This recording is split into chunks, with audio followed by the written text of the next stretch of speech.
आणि खरं म्हणजे भरपूर स्टॅटिस्टिक्स माझ्याकडे आहे, पण हे स्टॅटिस्टिक्स सांगण्याकरता नाही आहे, इम्प्लिमेंट करण्याकरता आहे. माझी तुम्हाला एकच विनंती आहे, कधी कधी पराजय होतो, पण पराजय झाल्यानंतर एकमेकाच्या डोक्यावर खापर फोडू नका.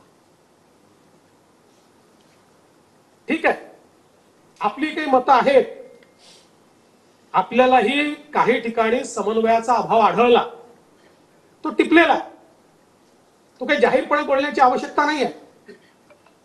जो समन्वयाचा अभाव आपल्याला दिसलेला आहे, त्या पक्षाच्या नेत्यांना मी सांगणार आहे की या मतदारसंघात या आमदाराच्या घेतल्यात, या आमदाराकडे आम्हाला त्या ठिकाणी समन्वयाचा अभाव दिसला.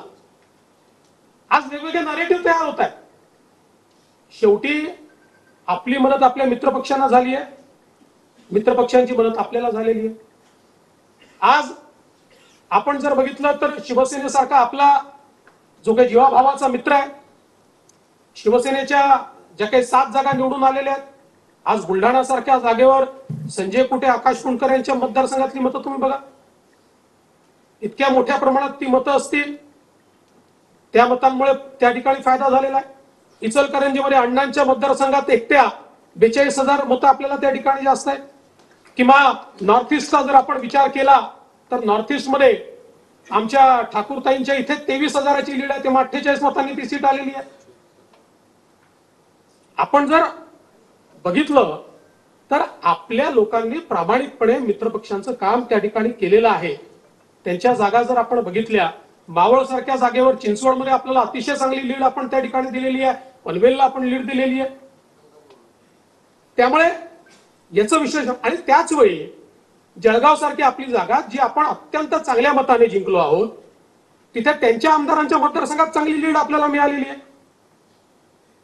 आज आपण जर बघितलं तर मीरा भाईंदर सारखं शहर आहे, त्या ठिकाणी अर्धा शिवसेनेचा आमदार आहे, एक आमदार आपल्या सोबतचा आहे, जवळपास 1 लाख मतांची लीड त्या ठिकाणी आहे. त्यामुळे मला असं वाटतं की नरेटिव्ह तयार करण्याचं काम आपण तर करत नाही, इतरांनी करू नये. मी काल मुख्यमंत्र्यांना देखील सांगितलेलं आहे, माननीय मुख्यमंत्री महोदयांनी सांगितलं की अनेक वेळा आपले जे प्रवक्ते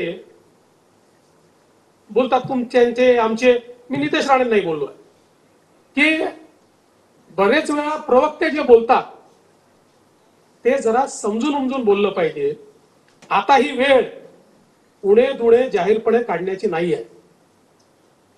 आज आपण बघितलं असेल तर राष्ट्रवादी काँग्रेसचे तटकरे जे निवडून आले, पेणसारख्या आपल्या मतदारसंघामध्ये अतिशय चांगली मतं त्या ठिकाणी मिळाली. इमानदारीने सगळ्यांनी काम केलं. त्यामुळे एकमेकाला सोबत घेऊन चालणं हे अत्यंत महत्वाचं आहे. आणि म्हणून माझी अपेक्षा ही आहे की भारतीय जनता पक्षातर्फेही, आणि मी काल आम्ही बसलो होतो त्यावेळेस माननीय मुख्यमंत्री महोदयांनाही सांगितलं आणि अजितदादांनाही सांगितलं की आता वेगवेगळे विश्लेषण करू नका, आता एका सुरात सगळ्यांनी बोललं पाहिजे. आहे ना, सगळ्यांच्या काही ना काही तक्रारी आहेत, त्या तक्रारी नेत्यांनी समजून घेतल्या पाहिजेत.